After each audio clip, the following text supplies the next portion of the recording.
Obrigado, Sr. Presidente. Muito obrigado a senhoras e senhores deputados pelas questões que nos colocaram. Eu acho que a primeira, do ponto de vista estratégico, para além de outras, é aquela que tem a ver com o funcionamento dos portos e a manutenção ou saída dos operadores, que foi colocada pelo Sr. Deputado do Partido Socialista. É evidente que todos nós queremos o melhor para o nosso país. Naturalmente precisamos e necessitamos que a nossa economia se desenvolva e que possamos dar o passo para o crescimento económico e para a criação de emprego. E aí estamos todos de acordo. Não há dúvidas sobre essa matéria.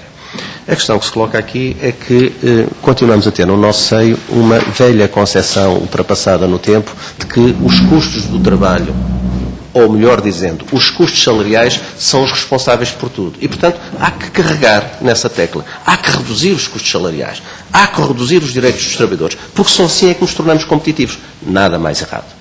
Todos nós sabemos hoje que, por mais que se reduzam os salários dos trabalhadores e os seus direitos, jamais seremos competitivos com outros países onde não existem direitos e onde os salários são miseráveis. Portanto, o caminho não pode ser este. Todos nós depois estaremos de acordo na segunda fase. É precisamos apostar na qualidade, na inovação, enfim, na qualificação, na formação. Estamos todos de acordo. Mas quando chega a esta altura, há sempre um pezinho que nos leva para o outro lado, que tem que se cortar nos custos de trabalho, tem que se cortar nos custos salariais.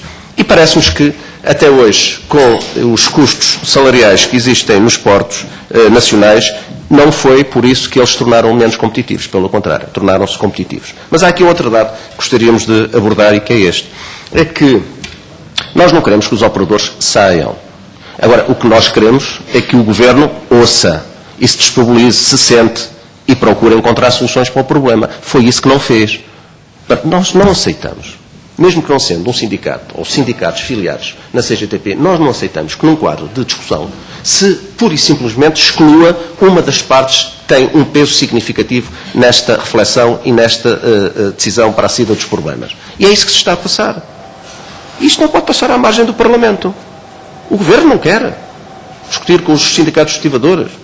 Não quer encontrar soluções. Não pode, depois, comprometer os sindicatos e os trabalhadores com os problemas que existem nos portos ou com a saída de operadores. Portanto, sejamos responsáveis, todos. E se o Governo está preocupado com a economia, então, neste caso em concreto, arranje uma solução para o problema. Disponibilize-se, sente-se, conversem. Porque nós a conversar, nós entendemos. Agora, naturalmente que a saída dos operadores, ou eventuais saídas dos operadores, não tem nada a ver com a legislação laboral, nem com os custos salariais. Porque aqui há competitividade. Depois, a segunda questão tem a ver com a qualidade do emprego. E, de alguma forma, os senhores deputados, quer do PS, quer do PSD também, os CDEDs, abordaram esta matéria, assim como do PCP e do Bloco de Esquerda, abordaram esta matéria da legislação laboral. E o senhor deputado do PSD até colocou de uma forma muito frontal. É isso mesmo. Isto é a aproximação da legislação que existe, da contratação coletiva ao Código de Trabalho. Ou seja, é pressionar para baixo. É pressionar para baixo. E continuamos a pressionar para baixo. É isto. É verdade. É isto mesmo. Mas não só pressiona para baixo, como põe em causa o direito da negociação da contratação coletiva, o que é mais grave ainda. E isto é que não podia acontecer, não devia de acontecer, num quadro em que a própria Constituição define, digamos, a área de intervenção dos sindicatos. E os senhores o que dizem é que não há problema. Nós decidimos, impomos e tudo o que está ajusante tem que se confrontar com as decisões que nós tomamos. Não pode ser. Isto não é diálogo social, isto é a negação do diálogo social. E muito menos não é negociação. Então o que nós dizemos é que aquilo que está aqui em marcha não tem nada a ver com a qualidade do emprego. É que sinceramente não tem. E os senhores sabem que não tem. E as senhoras sabem que não tem. Os senhores sabem, e as senhoras deputadas sabem, que futuras contratações a verificarem-se para os portos de Lisboa são contratações com contratos a prazo, se calhar nem de 30 dias, se calhar à hora, se calhar à semana, se calhar ao dia, com remunerações baixíssimas, que não são equiparáveis àquelas que são oferidas em termos de salário base pelos trabalhadores que estão com contratos efetivos e, por outro lado, também com uma precariedade enormíssima. Mas os senhores também sabem, como nós sabemos, que em relação à formação, hoje já existe uma lei da formação, 35 horas por ano. E o que é certo, e que todos vocês sabem, também como nós, é que a maioria das empresas não cumpre com esta lei. A maioria dos trabalhadores não tem 35 horas de formação por ano. Mais, é que se nós formos, inclusive, ao setor rodoviário, e aqui há algumas similitudes, os trabalhadores hoje, para renovarem a certificação especial, têm de pagar do seu bolso. E pagam bem. Quando nos falam, mas será que depois a formação até pode lá estar? Está lá no acordo que foi celebrado o direito de formação. Sim, senhora, tudo bem. Hoje também já está na lei. Não é nada de novo. Agora, a questão não é lá estar. A questão é efetivar. E aí é que vai uma grande diferença. Para além disso, creio que também que, em relação ao trabalho extraordinário, eu não sei se fazem 1500 horas, mas eu acredito naquilo que os senhores deputados nos dizem. Mas até por isto mesmo. Até por isto mesmo. É que se houvesse uma avaliação sobre aquilo que se está a passar, a primeira medida que devia de ser tomada é dizer 1500 horas, isto é muito, isto não pode ser. Ora bem, se temos aqui problemas de emprego, vamos lá organizar um trabalho para empregar mais gente e para evitar que algumas destas pessoas amanhã possam ter problemas de segurança, mais de saúde, porque ninguém aguenta, não é? Ritmos de trabalho intensíssimo como aqueles que são neste momento impostos nos portos de Portugal. Então, não é aqui uma boa área para se discutir a questão da criação de emprego? É. Então porquê que não se faz isso? Portanto, quando nós falamos das 250 horas, não estamos a dizer que os trabalhadores não podem fazer o horário de trabalho extraordinário, não. É que os senhores deputados colocaram mesmo a ênfase na questão central. 1500 horas por ano. O que é que isto não podia dar em termos da criação de emprego? Então, queremos ou não queremos criar emprego? Queremos. Então, fica aqui o desafio. Já agora fica aqui o desafio de se refletir também em relação às 250 horas, mas não só, em relação a outras medidas. Por outro lado, creio que há ainda uma outra questão que nós gostaríamos de colocar, que é aquela que se relaciona com aquilo que nós dissemos no início sobre a quebra da receita fiscal e das contribuições para a segurança social. Eu só quero clarificar uma coisa, é que eu quando referi, isto é lógico, está à vista toda a gente, eu quando referi que poderá haver, com base em novas contratações, e estava-me a referir às novas contratações, poderia haver uma redução da receita fiscal do Estado e das contribuições para a segurança social, isso é o objetivo. Porque a partir do momento em que o recurso ao trabalho precário passa a ser, digamos, a referência central da contratação, é evidente, como todos nós sabemos, que vai haver uma redução do salário oferecido aos trabalhadores. Por uma razão muito simples. Até em termos de funcionamento da economia de mercado, todos nós sabemos. E que tem uma ligação direta com a oferta e com a procura. Não. Se há mais oferta, aliás, se há mais procura do que oferta, está-se mesmo a ver. Quem oferece vai pressionar para baixar. E se assim é, isto é o que se passa aí na economia de mercado, todos nós sabemos. Se assim é, as coisas são fáceis, não custa nada. Eu não acredito, sinceramente, e até dávamos um rebuçado, passo o termo, não é? A uma entidade empregadora que agora, depois da saída desta lei, fosse contratar um trabalhador com os mesmos níveis de remuneratórios daqueles que lá estavam. Prova d'hora. Todos nós sabemos que não é assim.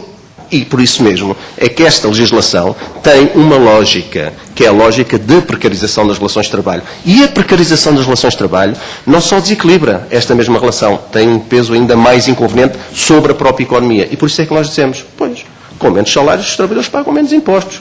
A receita do Estado cai. E já agora em relação às contribuições para a segurança social acontece rigorosamente o mesmo. Então, como é que as coisas se podem fazer? Por aqui ou pelo contrário? Pela outra via?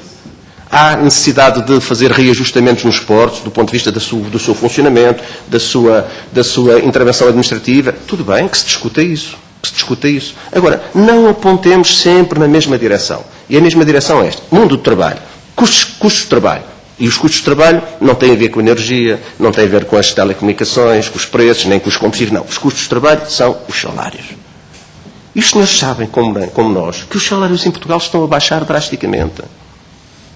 Nos últimos 2 anos, em termos médios, os salários em Portugal baixaram mais de 10%. E os senhores deputados e as senhoras deputadas também sabem que, neste momento, a lógica é para uma maior redução dos salários. Por exemplo, quando se diz que não se deve promover a publicação das portarias de extensão, o que é que nós estamos a assistir? À redução dos salários. Ou seja, a contratação coletiva que foi celebrada entre associações sindicais e patronais não pode ser extensiva a outras empresas que não estão associadas. O que é isto? É pressionar os salários. Quando nós assistimos à redução do valor do pagamento do trabalho extraordinário, o que é isto? É a redução da retribuição. Quando nós assistimos àquilo que se está a passar na administração pública, que há anos que não são aumentados, o que é isto? É reduzir os salários. E podia dar aqui mais um conjunto de exemplos. Nós temos um problema de fundo. É que temos mesmo. É que esta política de redução sistematicamente dos salários vai se traduzir em menos poder de compra e, a partir daqui, vai se traduzir também em mais falências, mais destruição de emprego, mais desemprego, menos receitas fiscais para o Estado, mais dificuldades para a segurança social. E Podemos dizer, isso é uma visão mais global, pois é, mas o puzzle não se faz apenas de uma peça, faz-se de várias peças. E nós vamos juntando as peças e chegamos a uma conclusão e temos o puzzle feito. E assim é no portuário, no sistema portuário, no regime portuário, assim é na administração pública, assim é no setor privado. É isto que nós estamos a falar. E senhoras e senhores deputados, isto é muito importante, é que é mesmo muito importante. É que nós às vezes falamos na pobreza, no desemprego, estamos todos solidários com aqueles que sofrem, etc. Pois, mas uma coisa é falarmos, todos nós, que ainda temos algum vínculo estável, ainda temos um mínimo de estabilidade. Outra coisa é estarmos na situação deles. E a situação é muito diferente. É muito diferente. Por último, porque já ultrapassei em 37 segundos o tempo que me foi concedido amavelmente pelo Sr. Presidente, transmitir aqui que, no que respeita aos efetivos dos portos, esta Convenção 137 da Organização Internacional do Trabalho é muito importante que os senhores deputados e as senhoras deputadas tenham presente antes de decidirem definitivamente sobre o que vão fazer no que respeita a esta votação. É mesmo muito importante. Porque nós não podemos também dar aqui dizer que se deve de respeitar as normas internacionais da Organização Internacional do Trabalho e depois confrontados com um facto concreto, depois logo se vê. Não, quer dizer, isto não se resolve a jusante, tem que se resolver a montante. Mas, creio que até é desprestigiante para o Estado português ser alertado na Assembleia da República e o próprio Governo para os problemas e os perigos que podem emanar da saída de uma legislação que põe em causa uma convenção e não fazer um esforço para ver se consegue acertar posições para que tal não aconteça. É que não é só mau para os trabalhadores que neste caso concreto estão nos portos. Também é mau para a imagem do próprio Estado português. E quer dizer, e se porventura a lei for para a frente tal como está neste momento elaborada, e se esta matéria não for alterada, então é mais do que certo que vai aparecer, ou vai surgir, a apresentação de uma queixa na Organização Internacional do Trabalho contra o Estado português. Isso é mais do que certo. E depois não nos venham pedir, à última da hora, retirem a queixa, faz favor, não é? Que é para resolvermos o problema. Não é que a queixa não pode ser retirada. Nós estamos a tempo agora de evitar que isso aconteça. Isto não é nenhuma atitude de pressão sobre os senhores deputados. É apenas e só uma intervenção de alerta e de constatação para um facto que hoje temos e que amanhã todos nós, creio que desejaríamos que tal não acontecesse. Pronto, pela nossa parte termino com, da mesma forma como começamos. É que nós pensamos que há todo o interesse que para os trabalhadores portuários, mas também para o setor portuário e para o país, que este problema possa ser resolvido. E só deixo aqui uma nota que também já deixámos ao Sr. Secretário de Estado numa recente reunião que tivemos com o Sr. Secretário de Estado. E foi esta. A determinada altura, quando sugerimos que esse diálogo fosse feito, o Sr. Secretário de Estado disse que a legislação já estava na Assembleia da República. Claro que está. E claro que nós temos o máximo de consideração pelo trabalho que as senhoras e os senhores deputados fazem. Porque costumamos dizer que aqui é a casa da democracia. Agora, nós também sabemos que quando às vezes há vontade e disponibilidade, as coisas são capazes de ser resolvidas mais facilmente no Ministério da Economia do que na Assembleia da República. E se já houve um exemplo aqui há uns meses atrás, com a história, com a questão dos 30 minutos de trabalho a mais diário, não é? Que a legislação já cá estava aqui na Assembleia da República, mas os 30 minutos não foram retirados formalmente. Aliás, a proposta de 30 minutos de aumento do trabalho diário, 2 horas e meia por semana, não foram retiradas formalmente daqui, da Assembleia. O problema foi resolvido no Ministério da Economia. E aquilo que deixámos ao Sr. Secretário de Estado foi esta ideia, é que até lá se sente à mesa com a administração do setor portuário, com os sindicatos dos estivadores, discutam, procurem encontrar soluções e evitem aquilo que pode ser um problema amanhã. Para os trabalhadores, em primeiro lugar, mas não só. Também para a própria imagem do país. Muito obrigado.